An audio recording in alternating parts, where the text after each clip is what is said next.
Hello and welcome to EPAC Tutorials. Today we will be looking at how to log and tag encounters in Brightspace. This video comes with two materials. The first is a categorized list of EPAC tags, which you can see in the table below. The second is how to log and tag EPAC encounters, which is essentially a step-by-step guide of everything we're going over in this video. So don't feel like you have to take copious notes. It's all recorded on this document. The website that we'll be using today is cupeds.brightspace.com. If you're not familiar with Brightspace, it's where all of our EPAC resources and forms are located and where you'll be doing most of your work within the system. If you need help, feel free to contact shelly.moore@childrenscolorado.org and know that we're always here to provide any assistance you need. All right, let's get started. The first thing that I'm going to do is just pull up any web browser and type in the web address that I mentioned before, which is cupeds.brightspace.com. When I pull that up, I will be directed to a login screen where I can type in my username and password.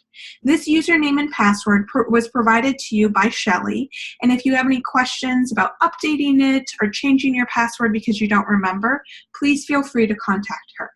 For now, we're just going to log in, and on my browser, you can see that I have many different courses that have EPAC as part of its name. When you log into your Brightspace account, you will likely only see a few courses listed, one being the EPAC resources page, and the other being the EPAC course for the year that you're in. So for example, if I'm in EPAC Year 3 and I'm still in medical school, I will just see the EPAC Year 3 tile. So I want to click inside EPAC Year 3 to begin logging my encounter. When I log in, I will see the option of recording information in two different forms. The first form is a patient encounter form. This is the form you will use most often when logging encounters. This entails you going in and seeing a patient, either in clinic or on the floor, and having interaction with them that a preceptor may or may not give you feedback for. The second encounter form is an additional feedback form, where a preceptor or other medical provider can provide you feedback that's not tied to a specific patient. For example, if a preceptor stopped me in the hallway and said, "Hey, you do this, this, and this really well." Those pieces of feedback are really valuable and we want to capture them, but again, they're not tied to any certain patient encounter. When logging an additional feedback form, you'll notice that the form is just an abbreviated form that's similar to the patient encounter form. So when you fill it out, it's just going to be a little bit shorter, but the whole process is the same. So this video and the tutorial sheet that you will receive as a material along with this video will just go over in patient encounter. But know that the process for logging the encounter and tagging the encounter are exactly the same.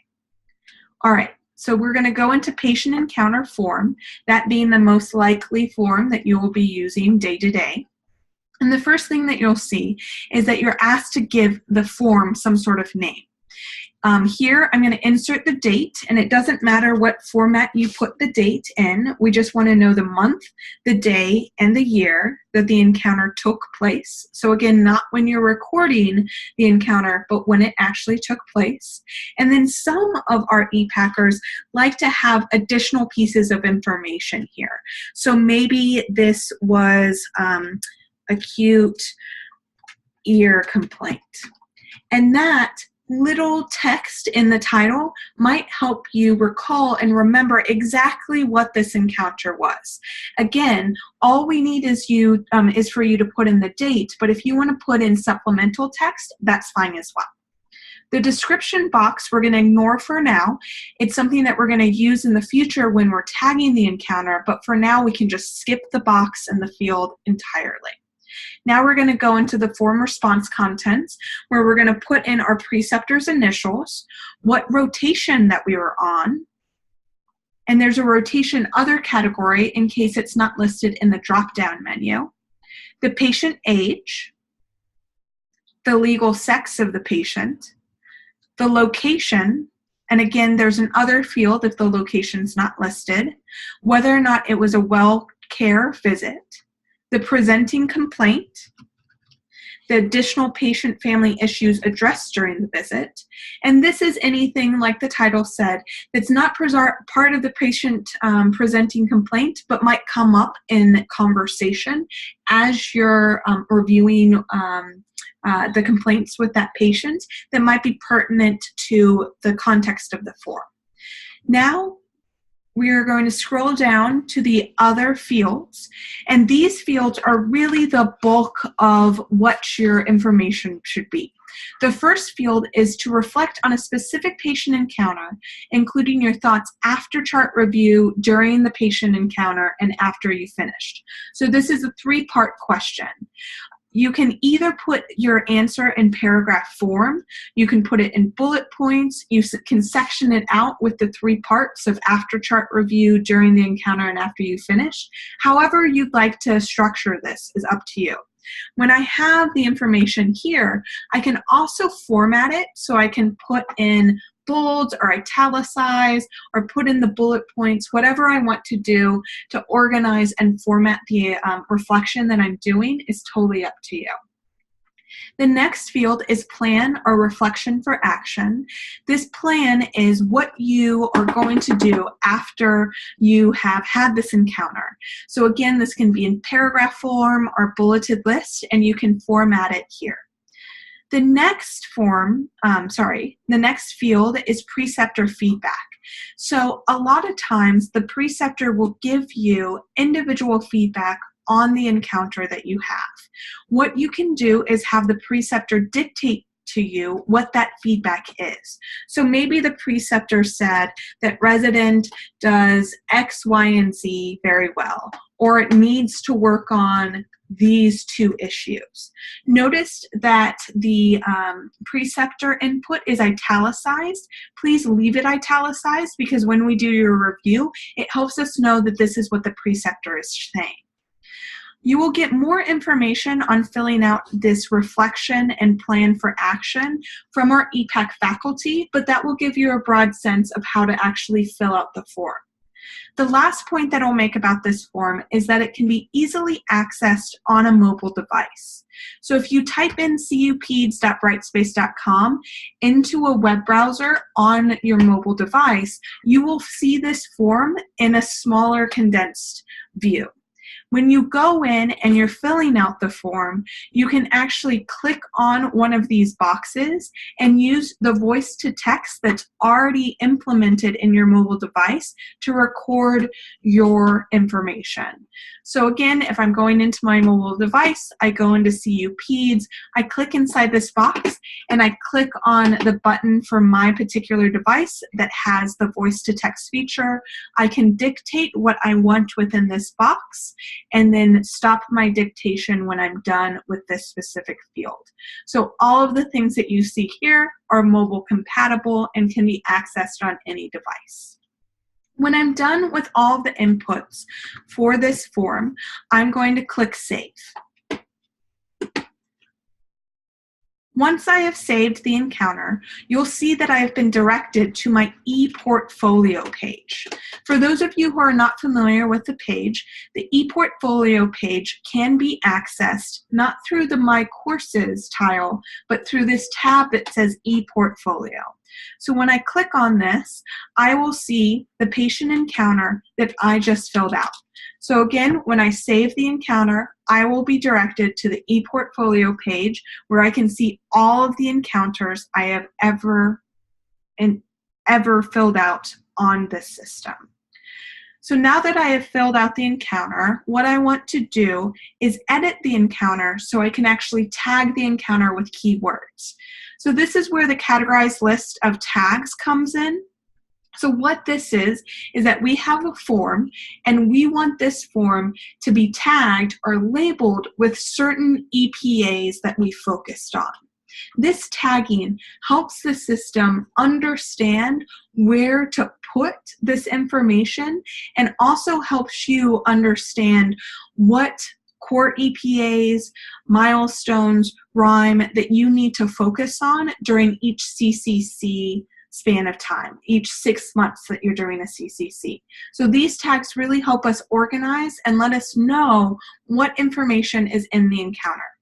So I have my encounter here that says 9/20 encounter form acute ear complaint. And what I'm going to do to tag my encounter is click on the arrow and click edit. When I click edit, you will see the description box pop up again. Remember, this is the description box that we ignored during our actual completion of the form. But this now is where it's going to come in handy. So what we've done is for each core EPA, for each rhyme, for each milestone, we have listed certain tags, certain keywords or phrases that go along with each EPA. So for example, for core EPA 1, the 2 tags are history taking and physical exam. Core EPA 2 is differential diagnosis, so on and so forth. So we want to think about this encounter and think about, what did I focus on? What core EPAs or rhymes did I really do well here within this encounter? As I'm going through, I'm going to go into tags and I'm going to start typing in the name of the tag. So you can see when I start typing in history taking, it's kind of like the Google auto completion where it's going to pop up with history taking. So I'm not going to finish typing the whole thing. I just click on history taking. And maybe I was a really good manager during this encounter. And so I'm going to start typing in manager and then click on manager to actually have it as a tag. Now I can have as many tags as I want to here, but we ask that you at least put 1 core EPA tag for each encounter that you do.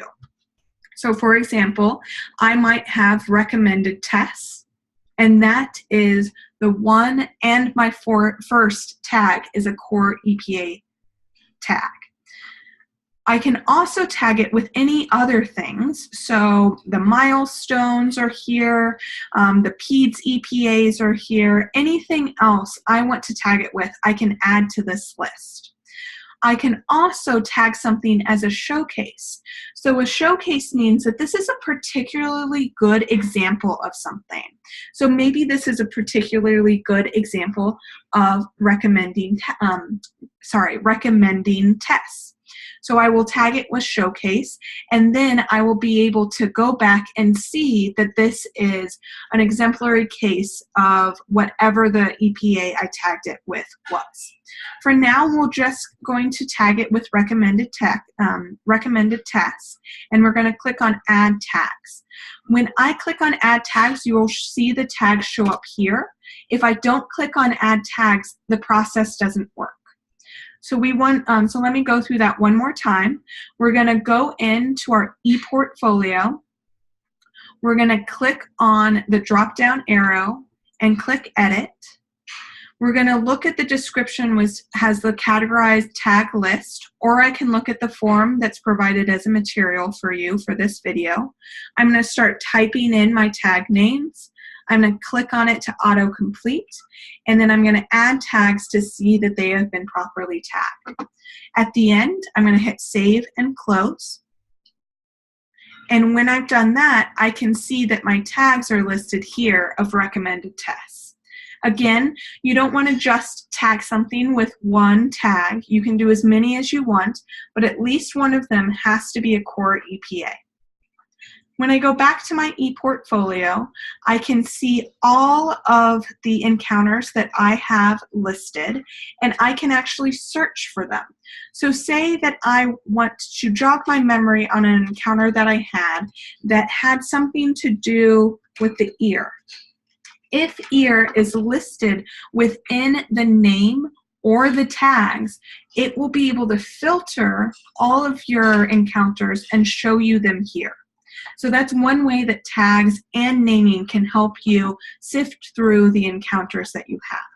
The other thing that tags can do is that we can actually see what tags we have for what core EPA. So if I put in core EPA 1, I will see that I have these collections, which are binder clips here, that show me all of the showcases and all of the EPAs and milestones listed. So what a collection is that it is literally a collection of encounters that you've tagged with a certain tag. So for core EPA 1, anything that you tag with history taking and physical exam will automatically be sent to this collection.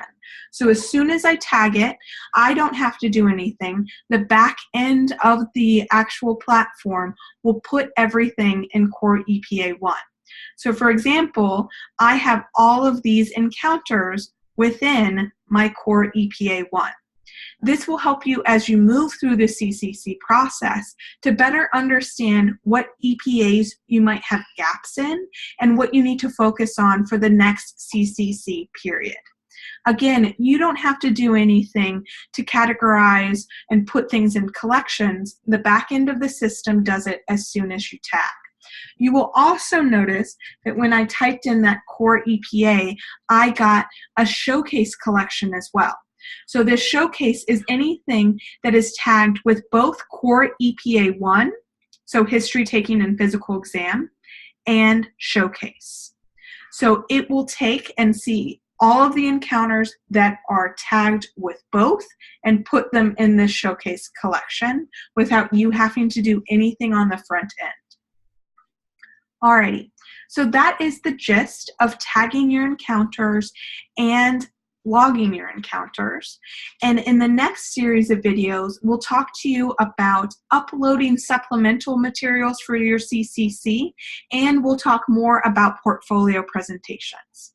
Alrighty, thanks and have a great day.